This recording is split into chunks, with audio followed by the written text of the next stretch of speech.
Cindy Stearns. And I'm Glenn Stearns. And this is Grit Happens. Join us as we engage in candid conversations with some of the most successful people in every field and from every walk of life, all with the common thread of grit and a goal of not just surviving, but thriving. And we hope that the show will help you feel informed, energized, and especially inspired. So let's get started. This is Grit Happens. Here we are. It's Grit Happens, another fun episode. Glad to be back in the red seat. We're in the red seat. Well, we're continuing our dialogue about Grit Happens continues to thrive as we do. We have really great conversations with people in life who've gone through grit, who've experienced grit, who have used has had a cornerstone of grit in their life to overcome and become successful in many different ways, personally, professionally, and so on and so forth. Amen. You wrote a book. That's right. I wrote a book. And there's a chapter in here. There's a chapter in here that highlights one of our guests today. And we're going to talk a little bit about your journey through cancer. The chapter is called "You Are Not That Special." I like that. I'm going to use that title. I'm going to use that chapter more. I'm just going to say to you. You say it every night, Chapter 17, dear. Glenn. Chapter 17. That's right.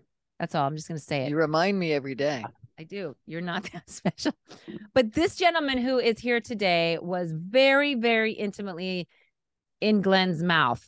And has become a very dear friend. And has become a friend. So Dr. Neil Gross, a surgeon scientist of head and neck cancers at MD Anderson. He's the director of clinical research of head and neck surgery at MD Anderson. A lot of surgery-related clinical trials. You're focusing on the HPV-related cancers. You have a very vast and incredible resume, that is. Hi, Doc. How are you? Yes, here you are. You don't have a white lab coat on right now. We're here. I know. You're used to seeing me in scrubs and a white lab coat. That's and we right. have pictures of over the years. It's wonderful. Hey, guess what? It's my birthday. Is it really? And I can think of no better place to spend it at this time. Well, happy birthday. Happy birthday to you. Wow. Happy birthday, dear Dr. Gross. Happy birthday to you. Are you 21? Because you had to be like 12. Yeah. Yeah. No, I'm a little older than that, but wiser, right? Always wiser. So special that we have you on your birthday. Happy birthday. So let's talk a little bit about meeting Glenn Stearns. When you met this man, obviously you're meeting people under not so ideal circumstances. Yeah, absolutely. But a friendship. So to lay the groundwork, right? I mean, in my life, I've had a lot of great ups and I've had some downs, right? And, at the time when I met you, I was in a really good up. I mean, I was running I had a boat in Florida and I had a boat in Costa Rica. I ran into MD Anderson to say, look, can you hurry up and get this little checkup done, because I've got my friends in Costa Rica and I've got my private jet waiting for me. So can we cut this thing a little short so I can jump? And I literally go down to Costa Rica. I haven't got all the news yet. And then there's a phone call waiting for me. Do you mind? We saw a little something on the screen and we'd like to talk to you about that. And I went, oh no. Yeah. Like, never underestimate cancer. Gosh. And that was my introduction to you, basically, at that moment in time. Yeah. So, you know what? Go ahead. No, I was just going to say that's, especially for a disease that has such a high cure rate, right? Everybody comes into it. I think the message to patients, and rightfully so, is, hey, this is early stage disease, a high rate of cure. The chance of it coming back is low. And, so to be one of the folks who's unlucky enough where it comes back is like a gut punch. Well, and this is what I thought. And I thought, okay, well, first, when I heard the news that I had cancer, it was like a 50-50 shot, because, they're thinking cancer in the throat, and they told me that. And then they said a little later, well, if it's related to HPV, it's more like an 85% cure rate. And I was like, can I have that one? I want that, right? And they go, we don't know yet. We got to do some tests. And so, that time was hell, right? Because it was a coin toss, right? Are you going to live? You're going to die? And when I found out it was related to HPV, I was grateful that, you know, I got the one worst, that was the best of the worst. the best of the worst. But then I thought also the 15%, they must be the people that don't listen to their doctor. They don't do everything they're supposed to do. I am going to do it all. And I did. I did the radiation, the chemotherapy. I did. We moved to Texas to treat pricks in my neck. That's called acupuncture. I prayed to Mecca. I did like Eastern, Western. I did Northern medicine, Southern medicine, everything you can think of.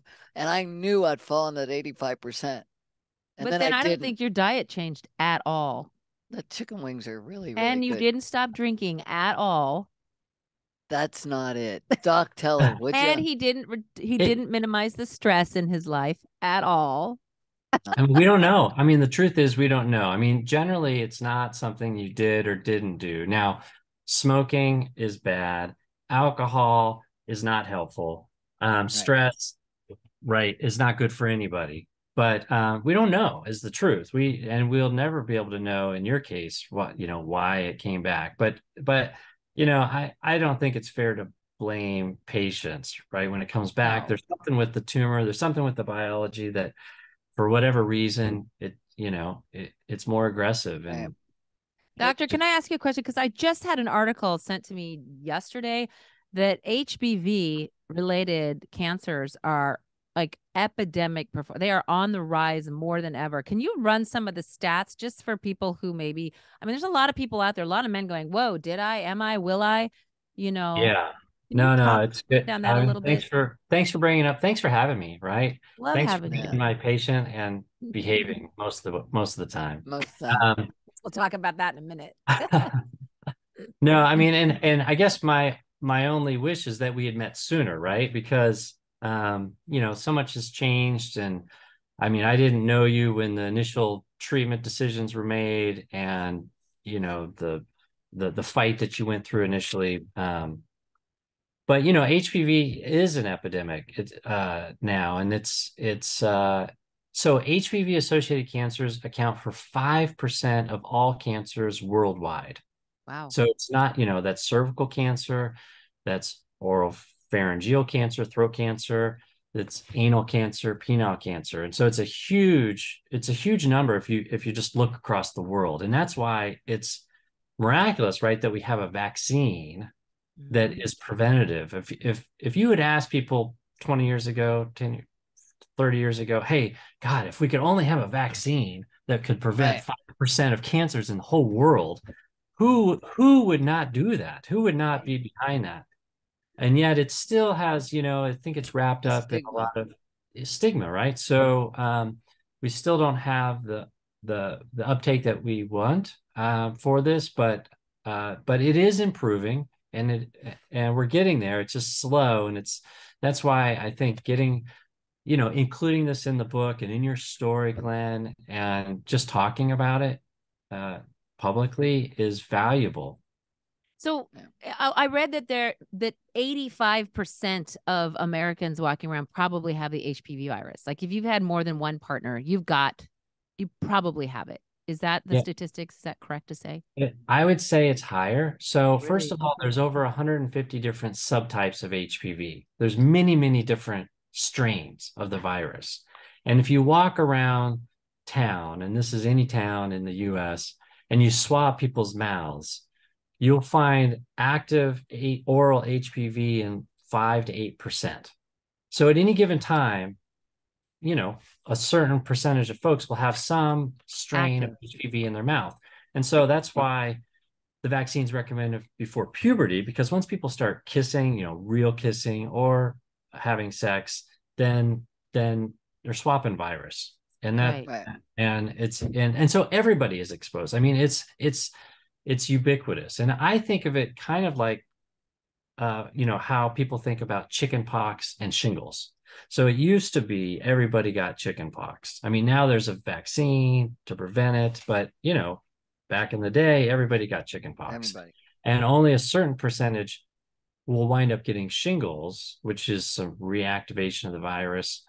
We don't know why some do, some don't, but it's similar with HPV. It's a virus. It's almost everybody's exposed, and for some reason, the virus can integrate into the DNA of some patients and then develop into a cancer decades later. And we just don't know exactly why. At least we treat it differently. My mom would throw me and the kids in a room with chicken pox and say, "Go get it over with." Right? We don't at least go swap spit with everybody go and get into the room and have at it, and everybody spread it around, and then you're whatever. At least we're trying different. Yeah. Is for those I mean, what I'm hearing just in my unofficial observation, it seems like there's more and more men that are getting these throat cancers. And like for women, we have the pap smear, we have our annuals. That's what our screening is for, is cervical related HPV cancers. What can men do? Because I mean, I've said to a lot of men, hey, go in for an upper throat scan, go for a throat scope and an upper GI. I go, it won't hurt. You might as well go look for irregularities. If you're having a chronic sore throat, if you're having if you're having swelling in lymph nodes, it doesn't hurt to go get screened, right? Can you catch it pretty early? Yeah, I mean, early detection is the key to any cancer, and certainly this is the case as well. I mean, the most common presenting sign is a lump in the neck. Somebody is a guy is shaving, and they're like, "Oh, hey, I feel something in my neck," and then they eventually get a biopsy and it shows cancer, and it turns out that cancer started in the tonsil tissue somewhere, either the tonsil tissue on the back of the tongue or the tonsil tissue that you think of in the tonsils, because this virus has a predilection for that tissue, which is very similar to cervical tissue, actually. That's why the virus, there's some connection there. Now, why it is true. So HPV associated throat cancer is in the top 10 list of cancers for men in the US every year right now. And it's not yet in the top 10 for women. So we see it more frequently in men, and it probably has more to do with just historically men are more likely to take on riskier behaviors, right? So men are more likely to take on to speed, and more likely to skydive, and more likely to do everything risky and go down on a girl. Is that what you're trying to say? Oh gosh, did you have to go or maybe or maybe just have more sexual partners, right? Yes, more it's just probably a numbers game. That's my impression with it. But so Glenn is a hoe. We're establishing that Glenn has been a hoe. Okay, so Glenn is a risk taker. I think yes, that's that. I'll give you that. A hoe. Okay. I have a lot of fans that look up to me out there and think I'm not a hoe. You're not a He's a risk-taking hoe. Yes, there we go. I like that the doctor said that. I like that. I think that's so. Is there something? Proudly. So, okay, say you got a lump in your neck. Don't be afraid, right? You go in, you get it screened. Like, is there something to let people know? Like, okay, don't freak out. You're not going to die. Just go in and get it checked. Don't let that lump sit there and grow. Catch it early, right? It's a pretty highly curable, like you said. Yeah, absolutely. I mean, if something's not right, it's wrong, and get it checked out. Women are better at this than men. That's another issue. Women will go and get stuff checked out. Men are slower to do it. And there's actually data that shows that men who are married live longer than men who are single. They have wives telling them what to go do. Yeah, because the wife is like, hey, you need to go get that checked out. That thing growing off the side of your head is not normal. Didn't we know someone in TV that had a lump on their neck, and they were doing a show? They were a reality. Someone we knew that was on a reality show. I remember a story where someone saw something on their neck, and they contacted them and said, "You need to go get that checked. It looks like you've got a swelling," and it turned out to be a. Every time now that I see anybody, I got a swollen gland, I'm like, oh, it's Tarek. Tarek, El Musa. Yeah. I will say it is a little awkward, as a physician, if I see a stranger.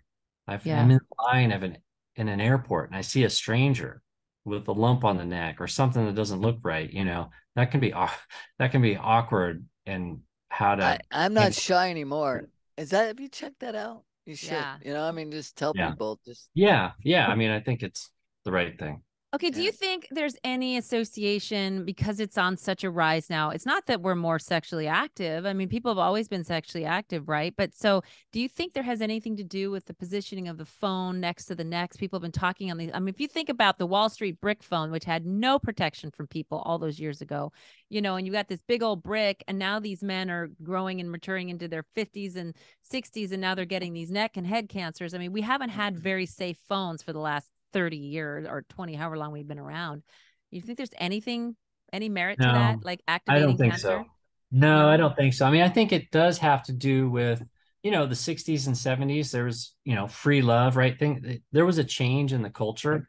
And I think you mix this with more, so, swapping saliva, more intimate encounters, more sexual behaviors, then I think that explains why there's just more HPV in the circulation, essentially.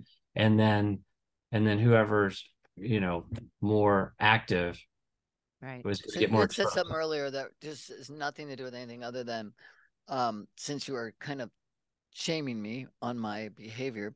Would never. Well, I do think that's a problem, Shane. I mean, so much of this is the stigma around, oh, this is sexually transmitted, this is blah, blah, Right. blah. And I really want to dissuade folks from thinking that, because it's you, everybody's exposed, everybody, and Right. that's why the vaccine's so valuable. Anyway, You're go ahead. kissing someone. That's not like sexually active. You're just No, kissing but someone and you could. what Yeah. I have heard a lot, and anyway, what I've heard about some people is these negative people, these people that are so, just very, just angry people. Pessimistic people. That's how cancer happens when you're a negative person, Is that true? Do you think there's any merit to how you hold yourself as well, how your body's going How to could react? it not be like I your don't know I that attitude? don't that's, know. I mean, I don't know. I think it gets back to, like, I can't imagine it helps. And I will say that people who are positive, people who are fighters like you, Glenn, do better.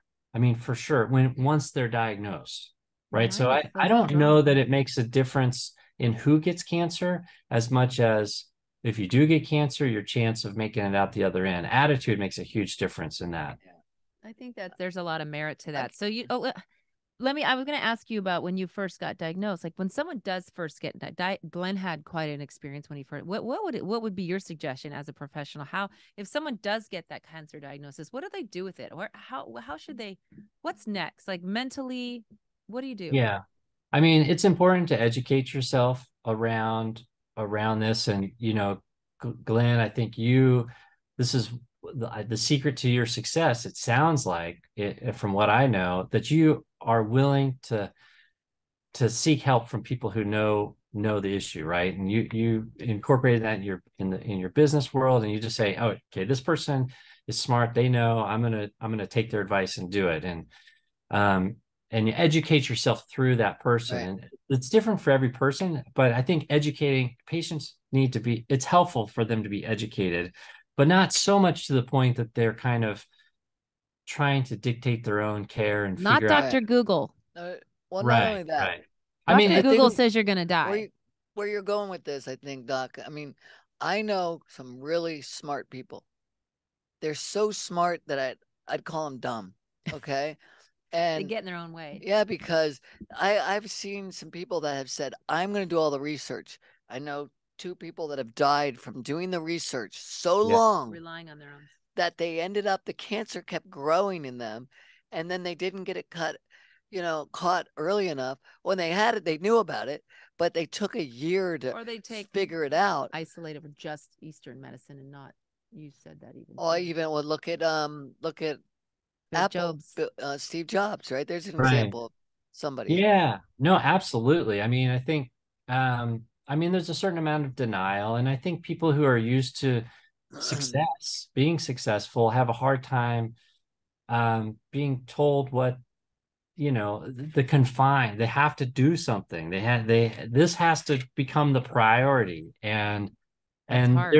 there's some folks, I think folks who are more successful tend to try to negotiate more. They're Right. kind of like, well, I mean, do I really need to do Do I They really think need they to be know in the better. hospital for these They're in 3 days? control. I think there's different personalities in people that are successful. And like, I'll give you an example. To your point, take Steve Jobs. I'm going to figure it out my own way. And I'm going to go with this Eastern medicine and I'm going to live a healthy life instead of the odds. Like I've always been really simple. If someone else has figured it out, why do I want to do all the hard work? And when we went on our first vacation, I just Googled where did all the richest, most successful people go? Because someone else did all the hard work for them to figure out that that is the most exclusive, cool place to go. When it came to medicine, where is the best cancer hospital in the world? This is your fault, doctor. Why I got this? Oh man. Sorry, but so why? What is the best hospital? And then what were the odds for the treatment? Right. So we went through, and there was the gold standard at the time. And the irony of my of Your original diagnosis. yeah, the irony of that was that I had gone to GW Hospital and they said they're doing a new program where they would do They would use chemotherapy chemo to shrink the and then they tumor. would do a Surgical resection, a surgical robotic resection. surgical resection of the tumor. And Yeah. that's all they did. And they said they have No a radiation. 100% success rate. Sign me up. I said, how many people you had so far? We've got like 20 people. I went, 20? That's it? You know, for a couple years. That makes me nervous. So I go to MD Anderson. We've had thousands and thousands of people, and we do it the old school way, and it's 85% successful on thousands of people. Well, I just said that those odds work for me, even though I kind of fell into the other category, but Yeah. still, you know, it just seems, but to go off on your own and try to, you know, think you're gonna do it because now you're gonna change your diet and now you're gonna pray to Mecca. To me, I'd rather go with the odds, you know. Yeah. I mean, there's a sweet spot. Yeah. Ultimately, you have to be comfortable with the decision. It's your life. And you have to be comfortable with the folks who are treating you. And many patients have, they don't have the luxury of going wherever they want, right? They kind of end up going what is available to them. And but you know, a lot of folks have choice and can figure that out. And it you know, behooves patients to anybody to look in at their options. I mean, you did the right thing. You had a couple options. You were able to kind of weigh it and balance and make that decision. Now, different patients might have different choices, but you made the best decision for you at the time. And that's the key, is helping patients make the best decision. The irony again of time, right? Now that we're 10 years past that, it looks like the new standard is to do immunotherapy and dissection, right? And so I kind of, they were on the front end of that, and now they've changed the way these are standard of care. You know, some of those are cared for, I guess. Depends on each case, but yeah, it's slow. It's slow to change, you know, these old patterns in medicine because people are risk averse. They don't want to disrupt something that, especially something that seems to work for most people. But, you know, it's been a passion of mine is to be disruptive. I think that's where I do see a lot of, you know, I feel a connection with you, Glenn, that I don't feel with a lot of other patients, partly because I have that, and also partly because of my own upbringing and challenges, you know, growing up. You know, grit is, I think, a big part of who I am as well. And so that has been a strong connection, I feel. Well, we didn't, you know, we kind of jumped right into this and we didn't go through our relationship. And, you know, I have a different relationship with you than anybody. You know, I absolutely respect you and appreciate what you did for me. You changed his life in many ways. Yes. Good and bad. And, you know, and I've had that conversation like, aren't you mad at him? He cut off your epiglottis you can never eat again. I said, you could look at it that way. Or you could look at it like you saved my life, right? Like you're going to put your energy, where are you going to put it? You know, and the fact is from what I understand, because I was asleep, you went back and forth for like hours, not, just cutting a tiny little piece off, not trying to get there. And that's So, what Tim Warren had told us. The guy, the photographer, the cameraman who was there filming it all, he talked about how you painstakingly took just such a tiny section and tried so hard to take as little as you could, and then. but Yeah. so I look at it like, hey, you did what you could do, and I'm very appreciative of it. And I think we go back to the purpose of that this podcast has been about, is about mindset, really, right? You got grit, you got problems in life, you got things. Now, how are you going to handle them? What are you going to do about it? And in this case, I'm very appreciative of our relationship. And there's some people that might flip it on you, right? And go, oh, you bastard, this what you do. You didn't, you did everything in your power. And I'm very, very grateful for everything you did. And so I'm, I respect how you operate, and we've gotten to know each other deeper than probably most patients. And let's talk a little bit about that, because it takes a mindset to go through battle, deal, heal, and conquer, and go up against cancer. What kind of talk about Glenn's mindset and how you think others can learn from that mindset with what you've seen in the patients you've treated and how he is in his own way. Yeah. So, patients come in every different permutation, every different variety, right? Mm-hmm. Many patients come in just spooked, just freaked out. And that's where they can be so scared that sometimes they get into trouble and they just kind of accept the most aggressive thing, or they just they're making decisions entirely out of fear. And so those patients, you kind of have to walk them back, calm them down, help them reorient. And some patients come in, in Glenn's case, when we met, he'd been treated before, was doing great for 4 years out. This was coming in for a high five. And then I can't remember, I don't know who you saw. Weber. But then this is Dr. Weber, my former boss. And then he called me and said, hey, I got this guy, and he's got a jet to catch or something, I can't remember what it was.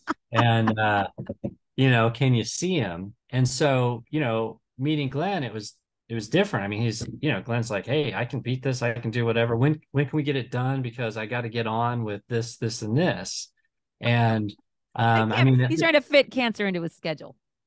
Yeah. And it was so, I think it was such a shock that you were by yourself, Glenn. I mean, Mindy wasn't there. I think we phoned you in, right, to have the discussion. And, yeah. And I know what was coming for you, but to get you to that point of understanding, of just understanding all that was, you just can't do that in 15 minutes or 30 minutes or whatever. It was going to be an iterative process. Well, when someone told me that, you're one of the best in the world with this robot, well, not, it was a like a laser. And so what I thought of as a laser in my mind, I thought of people that go get a tattoo removed, right? Like you just go over the top of the skin and it kills that layer of skin, and you might a few more. So I thought I was going in where you would just and burn the skin right there, and then we're done. And that's why I thought I could go back to do this television show I was going to do like 4 days later, right? Like I didn't know it was a robotic surgical scalpel, right? Like I had no clue. I thought it'd be out in a day. I was in the hospital like 10 days. I didn't even remember it. It was a blur of like morphine, And so his attitude is everything. Don't you think a lot of attitude is huge. Attitude is huge. I mean, you as unlucky as you were also in a favorable category because it was caught small. I mean, there was 2 patients that came through this week who've had recurrences that were caught more advanced. And the only surgery, if that person were to have surgery, 2 patients this week, would have required removing the entire tongue and the entire voice box. Could never talk, could never eat again.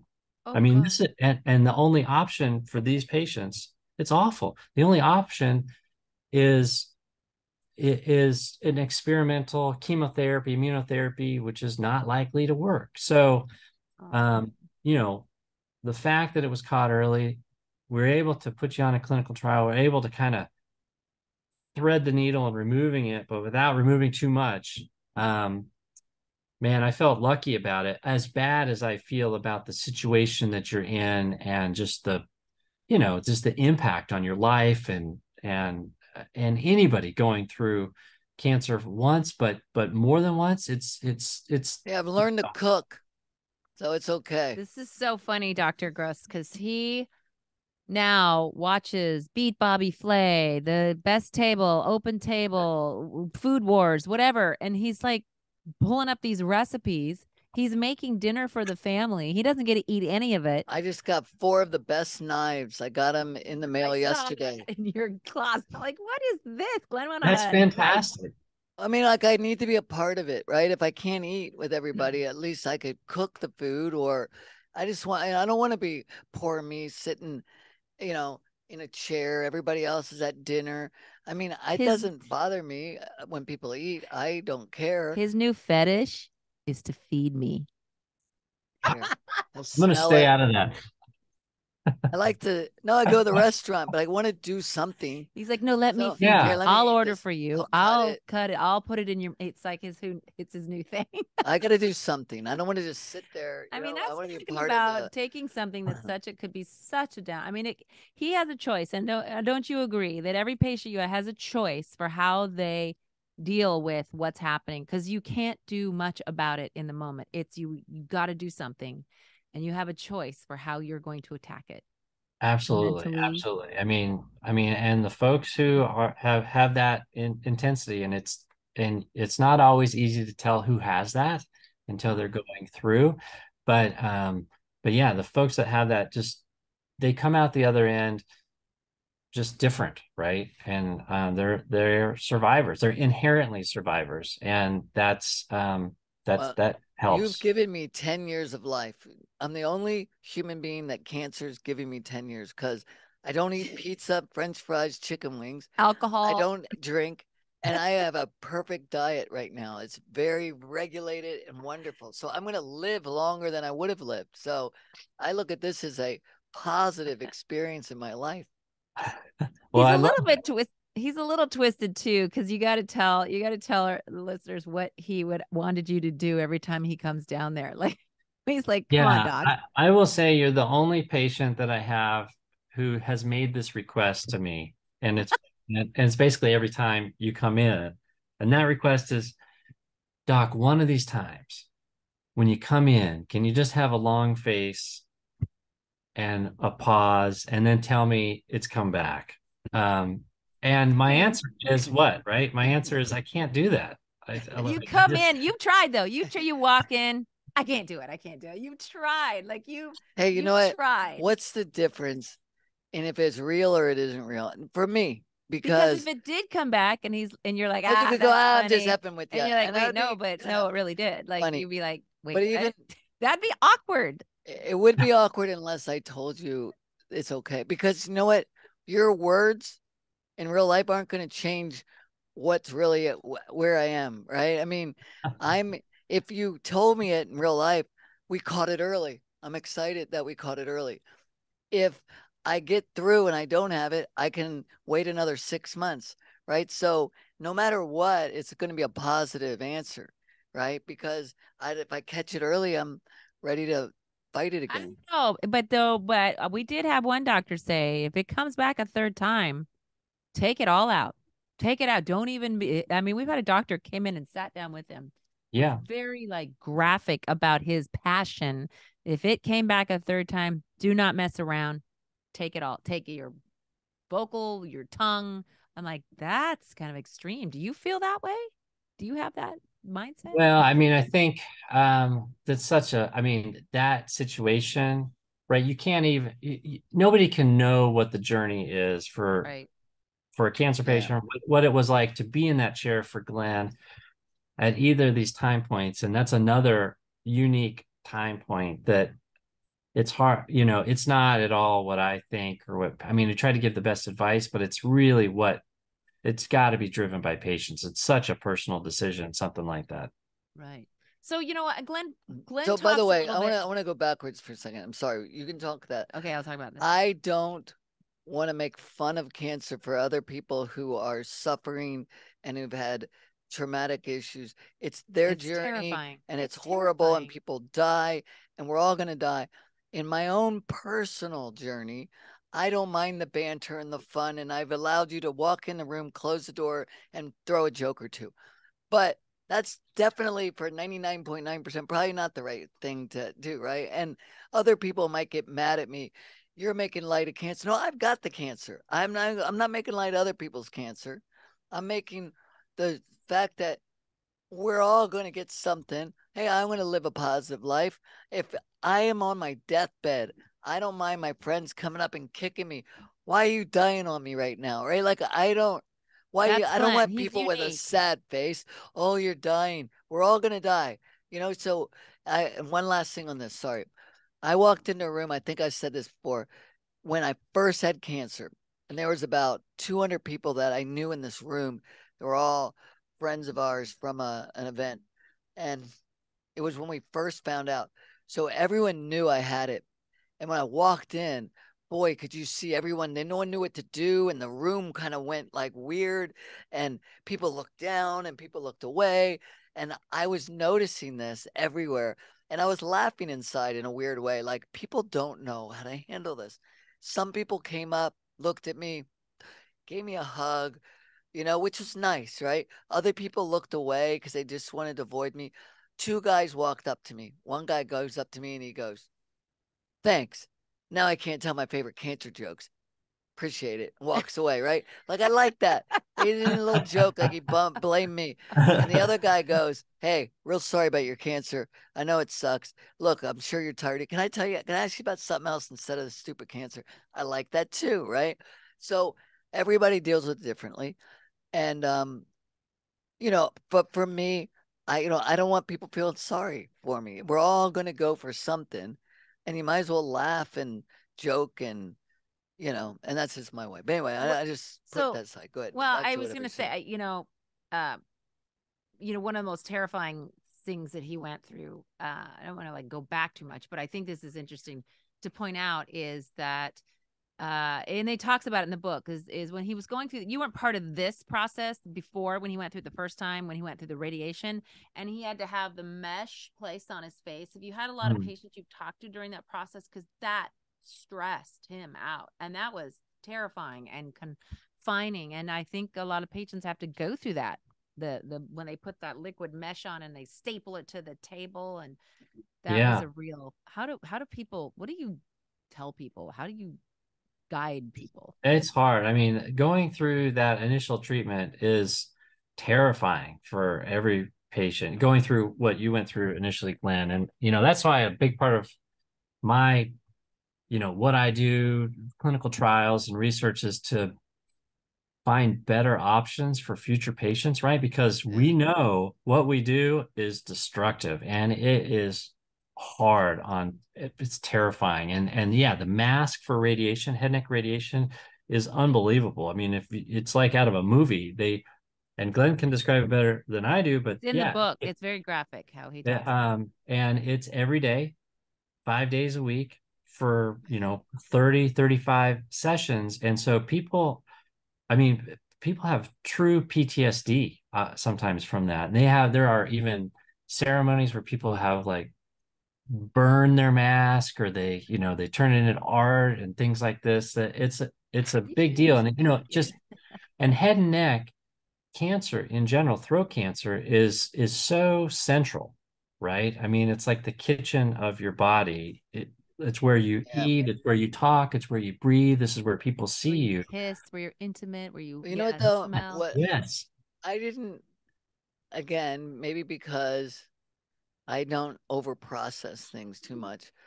I didn't know what I was getting myself into, right? Like I didn't when we had the surgery. I thought you were going to burn it like a little, tattoo. Ignorance removal. is bliss. Yeah, and I've always said that ignorance is bliss, and I'm happy I don't dig too deep sometimes. But when I walked into that room, they said, okay, we're going to get you ready for, to be able to go and do your radiation. I didn't know what they were doing. I didn't understand. They put this warm mask and it felt it was like a netting, and it felt Mhm. really nice and warm. I liked it. I'm like, whoa, and they were massaging my face with it, but they were just making it really firm around my face. And I was biting inside the mask is a bit. So I was biting this thing, and then they put the mask, and it's just soft netting. And then they went click, click, click, click, all around my head, right? I'm like, okay, what is that? Now it starts to all of a sudden go hard, Oh, it's just hard, terrifying. Here, it's and like all of a a sudden horror going, what's movie. going on? But I can't talk because I got this bite in my mouth, and all of a sudden it's getting tight. My lash is up, one eye's up, one's down, and all of a sudden I want to say I'm uncomfortable. I don't like, but I couldn't, so I just went like with my arms, like because I couldn't move. I was stuck, and all of a sudden my heart started pounding, like, and I didn't think I was claustrophobic, but all of a sudden, pound, pound, pound. And all of a sudden, I'm going, and these ladies come over. They're like petting me. Are you going to be okay? Do you want us to stop? You're okay. And then I'm thinking, I'm going to die of a heart attack. I'm going to explode my heart because I'm freaking out too much. And then that made me freak out even more. And then I closed my eyes. I say that, but it wouldn't close because it was stuck in the mesh. And I just started to try to think about I was dancing with my daughter in this event that a couple nights earlier. And I'm just Hmm. trying to I want to dance with my daughter again, dance with my daughter again. That's incredible And mind control. to try to get my heart to slow down. Oh, Weren't you supposed to take a Valium before that? no, that was When they put it back on you to do next the time. actual Yeah. treatment? Yeah, the next Yeah. time they said, look, we give you this Valium, take it an hour before, you'll calm down. I promise you I will. So it was the next day. What Hey, happened? we have a appointment set up. I go for 10. Well, we have one at 9 right now if you'd like to go because it's open. I said, great. So we're racing there. We had 15 minutes to get there. I walk in the door. I go, I didn't take my Valium. I need my Valium. So I took it going down the stairs, right? So I don't know that it even swallowed it yet because I didn't have any water. I just popped the pill with Oh no water. God. I walk in, they go, table 3. I sat, and I was like, oh my God, it's starting again. And I'm laying there, my Valium is stuck in my throat. Oh my God. Anyway, This is a horror story. but anyway, from then on, I didn't take a Valium because I was like, fuck it. I lived through it. Yeah. Uh, It's Ooh, that's a story. What Sorry. is your hope for the future for cancers? Like what is your optimistic viewpoint on the future of well, these cancers? and we've already talked about the vaccine, right? So prevention is so key. And this is one disease that is preventable with the vaccine. So that's a big part of the future for sure. And then we also talked about early detection. I mean, most patients with this cancer, they come in with a lymph node metastasis. It's already spread to a lymph node. That's later than we want. Yeah. Because it then Is there an earlier detection than the lymph node? Can you see it visually from a scope? Are you able to detect so dentists, irregularity? I know, Mindy, your brother My is a brother, my dentist. dad, So yeah. the dental community is actually the front lines of Oh, detection for many of these patients. They have to look a little further back at the that's great. tonsils, but I've had patients who've been referred, from it being found by a dentist. But you know, we still need earlier detection techniques, and I think in the future we will have uh, basically the equivalent of a liquid biopsy. So a blood test that Wow, can check really? for circulating tumor DNA. I mean, it's already available, but it's still being studied and researched, and it's not ready for prime time. It's not ready for, to be used to screen patients, that kind of thing. But in the future, we'll have either an oral swab or a blood test or some combination like this that can help us detect this earlier. You know what? I just went to the doctor to get scanned. I'm like, look, if he has it, I probably have it. And I get, sore throat. And I'm like, I want to do a scope. So they did an upper GI scope of me about 2 weeks ago. And the doctor said this company does this blood test to detect for markers for HPV possible related, like if you have the predisposition to have it, so I just had a blood. They came to my office and got blood last week. So it's like this new thing. It's what it must be they're testing it out or something. So. Yeah, it's just been over the last few years that we, and not even patients where we know they have cancer and we check the test, sometimes it doesn't work, right? So it's not, and it's especially still infancy troubling in patients where have minimal disease. Like it may not have picked up Glenn's recurrence because it was caught, or it was seen on imaging, but it was still small. So it's still got a long ways to go. But just like with cell phones and all technologies, they're getting better and better. faster. And so it's clear to see that that's the future. And our treatments are also going to get smarter and better and more refined. I mean, the robot that I used in your surgery, Glenn, we have a new model. We have a new model. A new one now. Oh my God. And there's new combinations of immunotherapy and chemotherapy and radiation. Everything's improving. It's just not fast enough. So one's on the way to you. You got your signed book coming. Oh, thank you. But integrity is the title, with grit in nice bold, because life is, there's grit in the middle of life and there's grit in the middle of integrity. What does it mean to you if you were to summarize the actual word, notion, concept of integrity? What sinks in with you? Yeah, I think it's I love the word. I love how you framed it, grit happens. Integrity is very much doing what you say, right? Where your actions follow your words. Mm-hmm. And it's simple as that. I mean, right. and it's easy for folks to say one thing and act a different way. They can say they love their family and then never see them. That is not integrity. That's a big point. Yeah. So to me, that's what it's all about. And I'm not saying that's easy. I think everyone struggles with that because there can be a disconnect, and they can be what they aspire. They really want to be this way, but their actions are this way. But aligning your intentions and your actions, to me, that's what it is. I've heard that once. It said, ask yourself write down what your top priorities are. And a lot of people put family, but then where's most of your time actually spent? Like, you really need to look if those two are aligned. Dr. Gross? You have to, just one little more comment.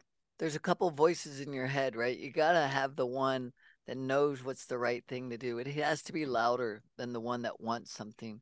And, it's very simple to always make an excuse for why it's okay to lean with the guy that wants something more than the guy that knows what's the right thing to do, inside, or gal, or whatever, inside your head. So, but tell that to your teenagers, right? Yeah, exactly. So yeah, true. The moral compass is huge. I mean, and getting back, I know we have kids similar age, right? So, and how do you? And I think we've even talked about this, Glenn, before. I mean, how do you instill this in your kids, right? Because you grew up and I grew up in situations where that were different. I mean, my kids have everything they need. Your kids have everything they need. Because you can provide it. You can. And our kids have also almost everything they want, right? Yeah. And so how do you instill hunger? How do you instill this sort of drive in that situation? And I think it's by example, and like you said, by living with integrity, so that they see it and follow that.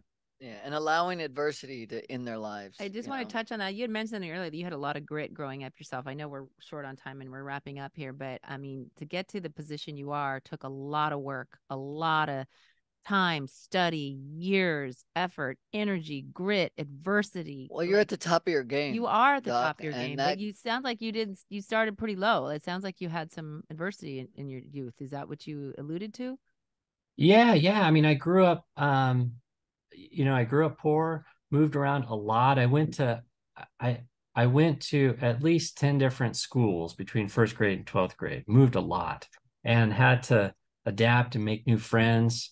You can remember, living out of a car at one point growing up. So just a challenge, right? And but but those things, they're a gift. And I know I've heard Glenn say something similar, right? I mean, the challenges that people have are a gift because you have to sink or swim. And the people who swim, they succeed, and you see it in every profession and across the board.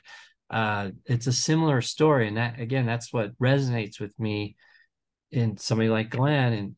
And this struggle to success. Right. That's what I meant when I said you're at the top of your game, because I don't think people get there by accident. I don't think it happens when life is just perfect. I think it happens when we have adversity in our lives, and that's what I meant by that. I didn't get to finish that sentence, which you have had a lot of struggle, pain, and adversity, and you've got to overcome it and get to the top. And that's where I see so many people have had something to prove, including me, you. It's just, I think it should be looked at as a gift too, right? Because it's not how we start, but where we finish. And so, we can use that as the fuel to get us become successful, or to work harder, or whatever it is, in life. Success is a ladder. That's exactly what climb one at a the time, grit is all about. Exactly. So that's what's so wonderful about you both telling your story, right? Because people can look at you and say, "Oh yeah, this guy's got it all. He's wealthy. He's okay looking." No, Mindy's the good looking one. No, all right. no, I'm just no, but people can look at you and just see this guy's had it easy. It's but to tell your story and people to understand where things come from and who you are and how you've gotten there is really valuable. It's important to tell your story, and I'm just glad to be a part of that. Well, thank you. And to wrap this with the fact that I have had over 100 people that I've been able to refer to MD Anderson, and I am very appreciative of being a bridge. Well, I'm a board member, but I'm very appreciative of being the bridge to get them to a wonderful hospital. And that's because some people don't want to expose their flaws at all. And that's including cancer. A lot of people come to me, don't tell anyone. I can't have anyone knowing. Okay, that's your life. That's okay. But can you help me? Being open and being vulnerable and showing your flaws, I think, to me, has been a wonderful way to be real and get people to go, man, I can relate. And so I love that, because I'm more of a open book. Well, an open book, but very open. It's all in here. I'm very interested in getting deep with people. I'm not a very good shallow person, dealing with other people on a shallow level.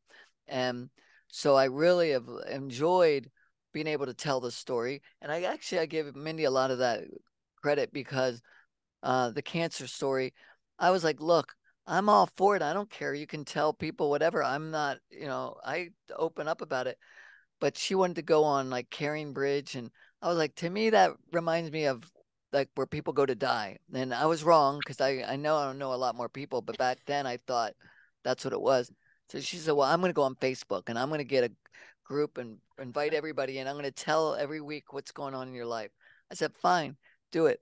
And she did, and it was so open. So many people saw that. It's like a living eulogy in a way. Yeah. It's weird. Mm-hmm. Like when you tell this story, it's amazing. Like when Glenn talked about the people in the room, some people, it's an opportunity for people to really life is short.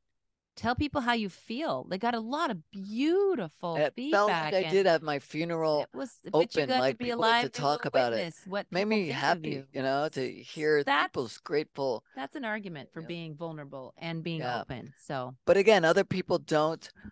Maybe some people aren't that way. Everybody's different. That's okay. It's your own journey. But But by being open, I was able to refer a lot of people. There's every So thank day you people come. what you guys are doing down Yeah, there. so we appreciate everything. Oh, You're Making an change in the amazing world. doctor. You're a wonderful Oh, by the friend. way, Glenn now is referred to as doctor. I forget. I'm He a is now a doctor. doctor. He's got Twice his honorary over. doctorate at Gannon University and Towson University. Towson. Doctorate in humanities. No, I'm in human Congratulations. letters. Human letters. What the heck is human letters? I don't know. He's But so dyslexic, he doesn't know what they are. You tell me, doctor. exactly. So I want you guys to do the doctor. Do it. Doctor. Doctor. No, my favorite And scene. doctor. And doctor. All right, Dr.